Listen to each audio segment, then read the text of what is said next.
Sir, Punjab के 10 provinces हो, हम पूरे पाकिस्तान के 32-33 पर अभी बात नहीं कर रहे, सिर्फ पंजाब की करते हैं। पंजाब के 10 प्रोविंसेस बनाए जाते हैं, इनके वसाइल कहाँ से आएंगे? वसाइल तो अभी भी सूबों के जो मेजॉरिटी है वो NFC अवार्ड से आते हैं, मरकज़ से आते हैं। वो भी मरकज़ से आएंगे, उसी फार्मूले पे आएंगे।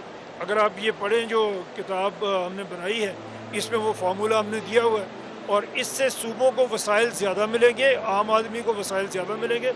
अगर आप इसमें देखें, सबसे ज़्यादा फ़ायदा जिस इलाके को होगा वो है जो बलूचिस्तान के सूबे बनेंगे। उसके बाद दूसरे नंबर पे सिंध है। सिंध के लोगों को मैक्सिमम फ़ायदा होगा।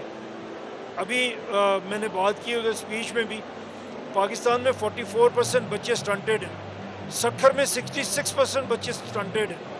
तो उनको क्या मिल रहा है इन सूबों से? अगर जज्बाती बातें तो आप जितनी भी कर लें, प्रैक्टिकली आप ये मुझे बता दें कि उनको क्या मिल रहा है। उनके 66% बच्चों का मतलब है आपके 2/3 बच्चे जो हैं वो ग्रो ही नहीं कर रहे, ना फिजिकली ना मेंटली। एतराज़ करने वाले कहते हैं कि बहैसियत पंजाब, सिंध, बलूचिस्तान, खैबर पख्तूनख्वा वो प्रोविंसेस जिन्होंने पाकिस्तान बनाया, इनकी अपनी एंटिटी ख़त्म हो जाएगी अगर हम पंजाब के 10 सूबे कर देते हैं। तो वेयर इज़ पंजाब? तो ये इंडिया एक मुल्क था, हमने एक नया मुल्क बनाया, एक नई आइडेंटिटी हमें मिल गई। तो हमें वो कहते हैं आईने नौ से डरना, तर्ज़ कोहन पे अड़ना। मरहला यही कठिन है कौमों की ज़िंदगी में। अगर आगे बढ़ना है तो फिर तो बढ़ना है। हमें पंजाब को as a name, as a brand Punjab को भी छोड़ना पड़ेगा। सिंधी जो सिंध के नाम और कल्चर से मैं अपने आप को पंजाबी कहता रहूँ, कौन मना करेगा मुझे? लेकिन मेरा सूबा लाहौर होगा। सूबा लाहौर होगा, लेकिन आपकी शनाख्त पंजाबी होगी। मैं कहूँ अपने आप को पंजाबी तो कोई मुझे क्यों रोकेगा, बट मेरा सूबा तो लाहौर है।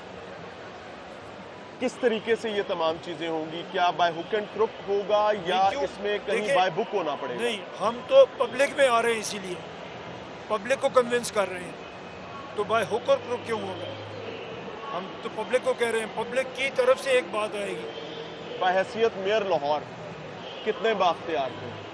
नहीं, वो तो एक अच्छा सिस्टम था और वो ख़त्म हो गया, ख़त्म कर दिया गया। जब वो सिस्टम ख़त्म हो, उसी दिन से मैं इस पर लिख रहा हूँ और काम कर रहा हूँ। और अगर वही सिस्टम दोबारा दे दिया जाए तो फिर वो बेहतर है? हो नहीं सका, 80 साल में नहीं हो सका, अब कैसे होगा? नए सूबे बनने दें, नए CMs को आने दें, वो आके बनाए अपनी अपनी लोकल गवर्नमेंट।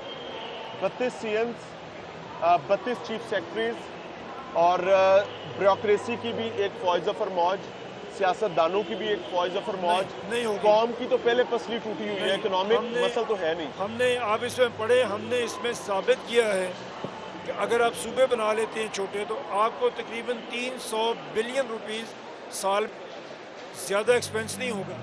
अभी आप जब एक चीज़ है कि जब हम सूबे के बारे में सोचते हैं तो हमें पंजाब नज़र आता है। पंजाब 13 करोड़ का सूबा है। इसमें जो जितनी बड़ी ब्यूरोक्रेसी चाहिए वो 2 करोड़ के सूबे में तो नहीं चाहिए आपको।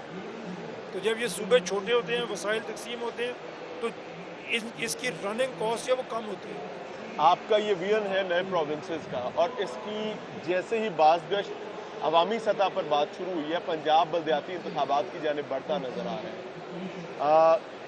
क्या ये बल्दियाती इंतखाबात में इन प्रोविंसेस का तज़किरा कहीं इंपॉर्टेंट है या ये एक अलहदा चैप्टर है, वो एक अलहदा चैप्टर है? ये अलहदा है।